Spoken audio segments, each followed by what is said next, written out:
Une photo n'est jamais juste une photo. Tu penses que ta photo, c'est juste une image, une capture de ton visage, un simple souvenir posté sur les réseaux? Détrompe-toi. Dans le monde invisible, ton image est une clé, et certains savent-ils s'en servir? Contre toi. Aujourd'hui, tu vas découvrir les signes alarmants qui montrent que quelqu'un utilise ta photo pour te nuire spirituellement. Et surtout, comment fermer cette porte dangereuse une fois pour toutes? Une photo n'est jamais juste une photo. Ce que l'homme banalise, le monde spirituel l'observe. Ce que tu postes sans réfléchir, l'invisible le considère comme une déclaration.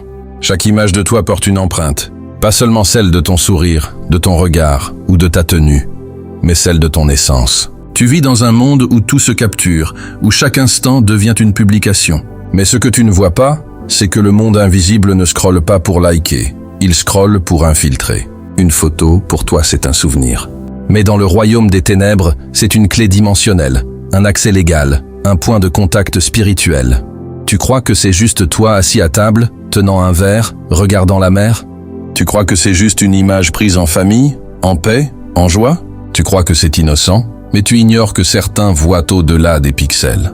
Ils regardent et voient ce que Dieu a mis en toi. Une promesse, un appel, un plan divin en gestation. Et c'est cette lumière qu'ils veulent atteindre. Pas ton apparence, pas ta beauté, mais ton mandat. Car le monde spirituel ne fonctionne pas à travers des discours, mais à travers des représentations. Et une image de toi, qu'elle soit imprimée ou numérique, devient une forme, un vêtement spirituel dans lequel certains peuvent entrer. Comme un costume invisible qu'ils peuvent manipuler à leur guise. Tu dors, et dans le silence, quelqu'un parle à ton reflet. Regarde autour de toi. Pourquoi penses-tu que, dans les temps anciens, les sorciers demandaient une mèche de cheveux? Pourquoi cherchaient-ils une empreinte, un vêtement, un objet personnel? Parce qu'ils savaient qu'il faut une trace pour pénétrer la cible. Et aujourd'hui, cette trace, c'est ta photo. Tu l'as postée sans prière. Tu l'as envoyée sans discernement. Tu l'as partagée sans couverture spirituelle. Et maintenant, tu ressens des choses étranges. Ta paix s'estompe. Tes rêves deviennent confus. Tu sens une lourdeur qui ne vient pas de l'extérieur. Tu ne sais pas pourquoi tu es vidé, pourquoi tu doutes, pourquoi tu pleures sans raison. Et si ce n'était pas toi que l'ennemi attaquait, mais la version de toi que tu as exposée au monde? Le royaume spirituel reconnaît les portails, et l'image humaine est l'un des plus puissants. Dieu n'a pas dit « Je crée l'homme avec des muscles ou des talents ». Il a dit « à mon image », car l'image est une dimension d'identité. Ce que Dieu a établi, l'ennemi cherche à le falsifier. Quand tu donnes ton image, tu offres une version de ton identité. Et dans les mains de l'ennemi, cette version peut être altérée, distordue, utilisée contre toi comme un double spirituel. Tu ne vois rien, tu vis ta vie.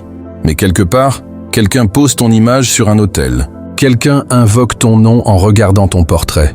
Quelqu'un parle à ta photo comme on parle à un esprit.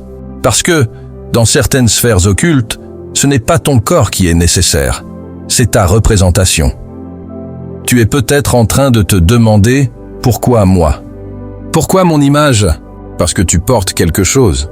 Parce que ta photo révèle plus que ton visage. Elle reflète ton autorité, ton onction, ton chemin prophétique. Ce n'est pas un hasard si, après une publication, tu ressens un poids. Ce n'est pas une coïncidence si, après avoir envoyé une simple photo à quelqu'un, ta paix a fui, ton esprit s'est troublé et ta foi a vacillé. Il y a eu un échange, un transfert, une manipulation spirituelle silencieuse. Mais voici la vérité que l'ennemi veut étouffer. Ton image appartient à Dieu. Elle ne doit pas être utilisée, offerte ou manipulée sans ton accord spirituel. Tu as le droit de protéger ta représentation. Tu as le droit de refuser l'invasion. Tu as le droit de dire « Cette image ne t'appartient pas ». Il est temps que tu réalises. Ce n'est pas juste une photo, c'est un symbole de ta présence, un reflet de ton appel, un morceau de ton identité céleste. Et si tu veux récupérer ce qui t'a été volé, tu dois d'abord reconnaître la valeur sacrée de ton image. Les symptômes d'une attaque spirituelle par l'image. Il y a des choses que l'on ressent sans pouvoir les nommer. Des malaises qui ne s'expliquent pas, mais qui s'imposent. Tu n'as pas changé ton rythme de vie. Tu n'as pas fait d'erreur majeure. Mais tout semble soudainement figé. Comme si l'air s'était épaissi autour de toi. Comme si quelque chose t'avait volé l'élan. C'est souvent comme cela que commence une attaque spirituelle à travers l'image. Pas avec un bruit. Pas avec un cri. mais avec un brouillard invisible qui se dépose sur ton esprit. Tu te réveilles et tu es déjà fatigué. Pas physiquement mais spirituellement. Tu sens que quelque chose t'épuise de l'intérieur et tu ne peux pas l'expliquer à ton entourage car tout semble normal aux yeux des autres.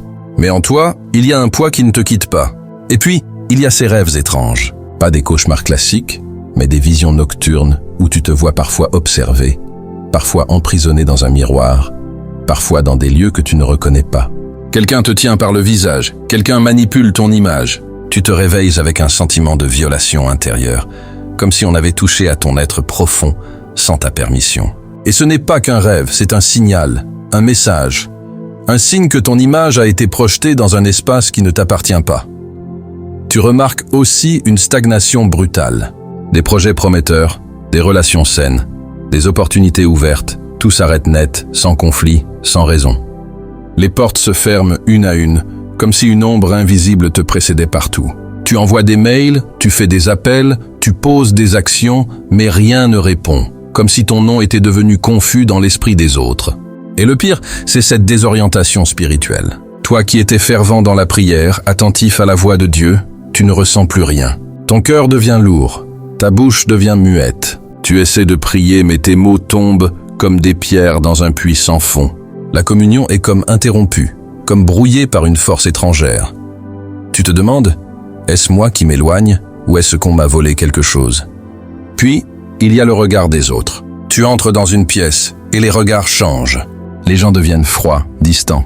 Certains te jugent sans te connaître. Tu sens que l'image qu'ils perçoivent de toi ne correspond pas à ce que tu es vraiment. Ce n'est plus toi qu'ils voient. C'est une version trafiquée de toi qui a été déposée quelque part et qui agit comme un miroir déformant. Une réplique spirituelle a été lancée et les gens y réagissent sans le savoir. Et tout cela sans que tu comprennes pourquoi. C'est là que le discernement entre en jeu.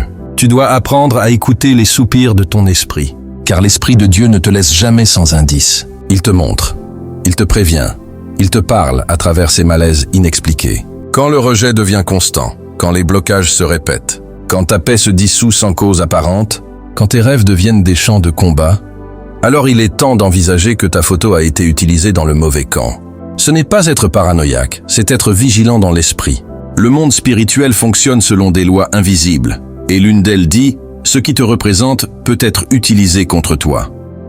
Pas ton sang, pas ton corps, pas ta voix, mais ton image. Car dans le domaine spirituel, l'image n'est pas une surface, c'est une porte d'entrée, un fragment de ton identité, un fragment suffisant pour te viser à distance. Et l'ennemi est méthodique. Il observe tes publications, il étudie ce que tu exposes, il analyse ce que tu ne protèges pas. Il ne te touche pas directement. Il utilise ce que tu as donné librement. Et quand il le fait, ce n'est pas pour t'amuser, c'est pour étouffer ton élan. Alors, commence à relier les points. Ce jour où tu as envoyé cette photo, ce moment où tu as partagé une publication intime, ce regard étrange que tu as senti de cette personne qui t'avait demandé une image de toi, juste pour un souvenir, ce n'était peut-être pas anodin, ce n'était peut-être pas pour te célébrer, mais pour te contrôler. Et si tu continues à ressentir ces symptômes, ne les enterre pas. Écoute, observe, analyse, car souvent, ton esprit sait avant ton intelligence. Pourquoi ton image est ciblée? Il faut que tu comprennes une chose essentielle. L'ennemi n'attaque jamais ce qui est vide. Il ne gaspille pas ses flèches sur ceux qui n'ont rien à apporter. S'il vise ton image, ce n'est pas à cause de ta coiffure, de ton sourire ou de ton appareil photo. C'est à cause de la lumière invisible que tu dégages. Oui, cette lumière que, même toi, tu ne vois pas toujours. Cette lumière que tu sous-estimes, que tu négliges parfois, que tu caches sous la fatigue ou le doute. Mais, dans le monde spirituel, elle brille comme un signal prophétique. Elle déclare ton appel, ton mandat, ta promesse, ton poids céleste. Et c'est précisément cela qui dérange les ténèbres.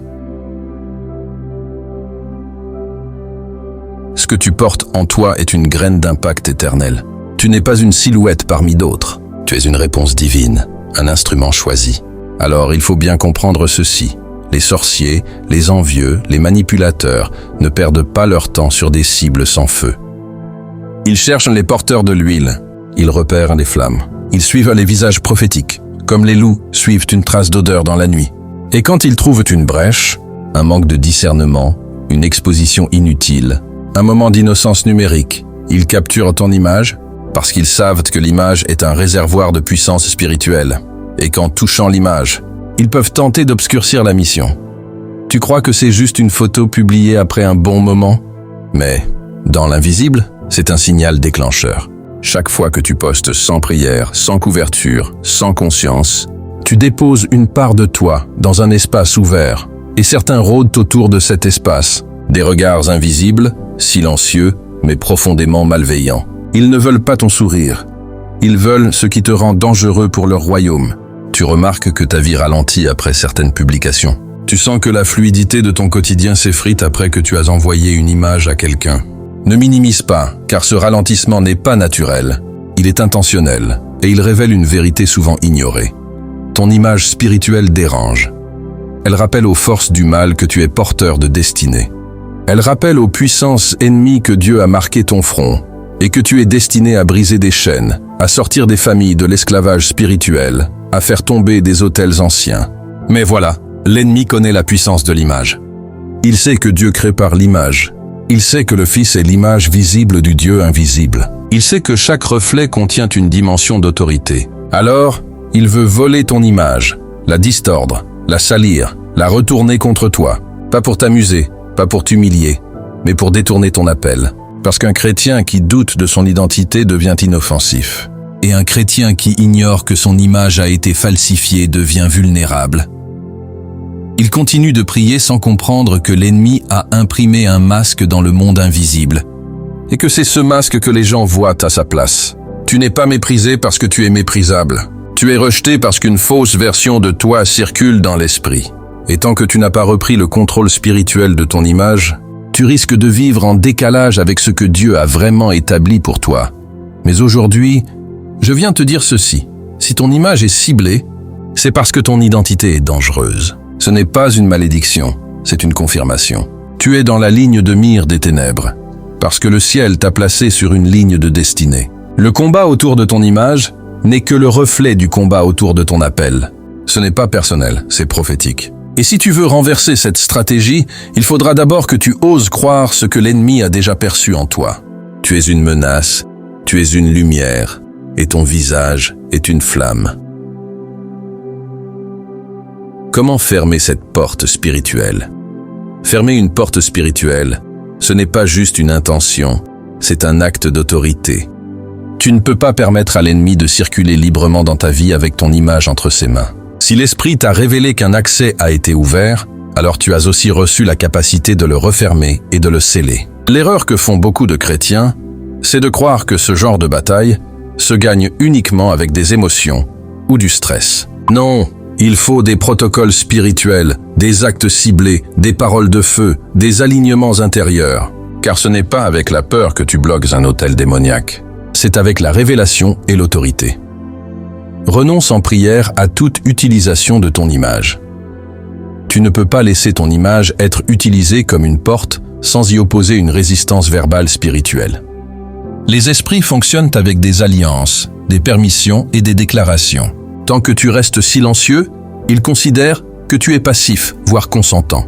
Alors lève ta voix et déclare avec foi: toute image de moi utilisée sans mon autorisation, toute photo placée sur un autel, tout miroir, tout point de contact spirituel, je détruis maintenant leur influence au nom de Jésus-Christ. Je révoque chaque utilisation maléfique de mon image. Mon visage n'est pas un canal de manipulation. Il est sanctifié, il est protégé, il est caché en Dieu. Ne murmure pas, déclare, parce que, dans le monde spirituel, ce que tu déclares avec foi devient une arme. Couvre tes images avec une protection spirituelle. Avant de publier une photo, de l'envoyer, de la partager, prie dessus. Prends conscience que ton image est une extension de ta personne. Si tu savais combien de manipulations commencent par une photo partagée à la légère, tu ferais de ta prudence un bouclier. Apprends à dire dans l'esprit: Seigneur, je couvre cette image par le sang de Jésus. Que tout ce qu'elle projette porte ta lumière. Qu'aucune projection démoniaque, aucune invocation, aucune main malveillante ne puisse s'en emparer. Je rends cette photo inutilisable pour les ténèbres. Ce n'est pas de la superstition, c'est de l'intelligence spirituelle. Les forces du mal n'ont pas besoin de ton corps. Elles ont juste besoin de ce que tu exposes, sans protection. Réduis ton exposition inutile. On t'a fait croire que montrer, c'est vivre. Mais, dans le monde spirituel, trop de visibilité devient une vulnérabilité. Tu n'as pas besoin de tout montrer pour exister. Tu n'as pas besoin de chaque selfie pour affirmer ta valeur. Tu n'as pas besoin de poster chaque lieu que tu visites, chaque tenue que tu portes, chaque sourire que tu offres. Il y a une puissance dans la discrétion sacrée. Ce que tu caches en Dieu, l'ennemi ne peut pas l'atteindre. Ce que tu retires de la vitrine du monde, tu le places dans le coffre-fort de l'intimité avec Christ. Le mystère est une barrière contre la sorcellerie. Le silence est un langage que seuls les matures spirituels comprennent. Demande le discernement. Pas tout le monde qui te demande une photo le fait avec amour. Pas tout le monde qui commente ton image agit avec bienveillance. Il existe des regards chargés, des demandes empoisonnées, des intentions maquillées. Demande au Saint-Esprit de t'éveiller. Seigneur, ouvre mes yeux. Montre-moi qui est réellement derrière ces demandes. Montre-moi les intentions, même derrière les sourires. Donne-moi le discernement pour voir ce que les yeux ne voient pas. Le discernement n'est pas une option, c'est une survie. Il t'évitera des accords invisibles. Il te sauvera des manipulations déguisées. Restaure ton identité dans l'invisible. L'un des plus grands dommages que l'ennemi cherche à provoquer en manipulant ton image, c'est de briser la version originale de toi dans le royaume de Dieu. Il veut créer un double, un reflet corrompu, une projection déformée. Et c'est cette version qu'il utilise pour te ralentir, te confondre, te bloquer. Mais il y a une solution. Rétablir ton vrai toi dans le monde spirituel. Cela demande un retour dans la prière, un temps à l'écart, une immersion dans la présence de Dieu où tu déclares « Seigneur, je reviens dans mon alignement.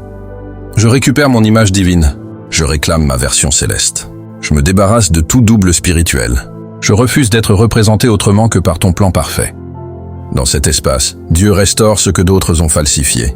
Il réimprime ton original et le redéploie dans les sphères où ton nom a été souillé. Tu es plus puissant que tu ne le penses. Ton image est bien plus qu'une simple apparence. Elle est l'écho de ton essence la plus profonde. Elle porte l'empreinte de ton appel, un appel que l'ennemi cherche constamment à effacer ou à dénaturer. Mais sache ceci, ta véritable force ne se trouve pas dans la version de toi que les autres voient, mais dans celle que tu es destiné à devenir. L'ennemi, dans sa ruse, tente de voler cette version de toi qui est libre, puissante et épanouie. Il cherche à t'enfermer dans des pensées limitantes, à obscurcir la lumière qui réside en toi. Mais c'est dans ces moments de tentation et d'oppression que tu es le plus près de ta grandeur. C'est en traversant l'ombre que l'on découvre réellement la lumière qui brille au fond de soi. Tu as la capacité de restaurer cette version de toi, la version que tu as toujours été destiné à être. Mais, pour cela, il te faut d'abord reconnaître ta propre valeur. Tu es plus fort que tu ne le crois. À chaque instant, tu as le pouvoir de fermer les portes que l'ennemi a ouvertes, de reprendre le contrôle sur ton destin, de reprendre ton autorité. La liberté véritable ne réside pas dans l'absence de lutte, mais dans la capacité de rester ancré dans ta vérité face à l'adversité. C'est en étant fidèle à toi-même que tu retrouveras ta force, une force qui ne dépend pas des circonstances extérieures, mais qui provient du cœur, de ton esprit et de la confiance que tu places dans tes propres capacités. Ce n'est pas de la paranoïa, c'est du discernement. On ne vit plus dans l'ignorance. Ta photo, ton nom, ton destin sont des éléments spirituels. Agis avec sagesse, sois vigilant et surtout, ne laisse personne te déposséder de ton identité.